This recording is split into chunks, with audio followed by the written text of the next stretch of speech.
لاہور میں سرکاری اسپتالوں کی نجکاری کے خلاف ڈاکٹر وزیر اعلیٰ ہاؤس کے سامنے احتجاج ریکارڈ کروا رہے ہیں۔ کسی بھی ناخوشگوار واقعے سے نمٹنے کے لیے پولیس کی بھاری نفری بھی موجود ہے۔ صورتحال سے متعلق اپڈیٹس جانتے ہیں ڈان نیوز کے نمائندے وسیم ریاض سے۔ وسیم ریاض، کیا صورتحال ہے؟ جی دیکھیں، بالکل احتجاج کا سلسلہ بھی جاری ہے۔ یہاں پر دھرنا جو ہے وہ مظاہرین نے دے رکھا ہے، البتہ ان کی تعداد میں کچھ کمی ضرور ہوئی ہے، لیکن احتجاج جو ہے وہ ان کا جاری ہے۔ پولیس کی بھاری نفری یہاں پر تعینات کی گئی ہے، چاروں طرف پولیس نے رکاوٹیں لگا کر راستوں کو جو ہے وہ بند کر دیا ہے۔ عام ٹریفک کے لیے بھی راستے بند ہیں، اور جو مظاہرین ہیں اس حوالے سے ان کے وزیر اعلیٰ ہاؤس کے باہر جو ہے وہ ان کے گیٹ پر موجود ہیں۔ یہ جو پیشنٹ یہاں موجود ہیں ان سے بات ہوئی تو ان کا کہنا تھا کہ مظاہرین سے مذاکرات کیے جا رہے ہیں۔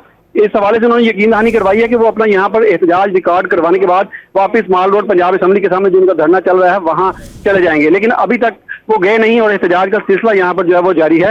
اس سے قبل پولیس نے متعدد افراد کو یہاں سے حراست میں بھی لیا، جو یہاں جو وزیر اعلیٰ ہاؤس کا گیٹ ہے کچھ اس پر چڑھے، اور یہ بھی بتایا گیا پولیس کی طرف سے کہ کچھ مظاہرین کے پاس سرنجیں اور کینچیاں بھی تھیں جن کو یہاں سے حراست میں لیا گیا، لیکن گرفتاری کسی کی عمل میں نہیں لائی گئی۔ جو حراست میں لیے گئے افراد تھے ان کو یہاں سے واپس جو ان کا مرکزی دھرنا 22 روز سے جاری ہے پنجاب اسمبلی کے سامنے، وہاں منتقل کر دیا گیا ہے۔ اب بھی یہاں پر احتجاج کا سلسلہ جاری ہے، اور پولیس افسران نے اس حوالے سے یقین دہانی کروائی ہے کہ مظاہرین کو کسی قسم پر تشدد جو ہے وہ نہیں کیا جائے گا، تاہم ان سے مذاکرات جو ہے وہ کیے جا رہے ہیں، اور جیسے ہی مذاکرات کامیاب ہوں گے یہ لوگ یہاں سے واپس اپنے مرکزی دھرنے جو پنجاب اسمبلی کے سامنے چل رہا ہے وہاں پہنچ جائیں گے۔ جی، تفصیلات سے آپ نے آگاہ کیا وسیم، شکریہ۔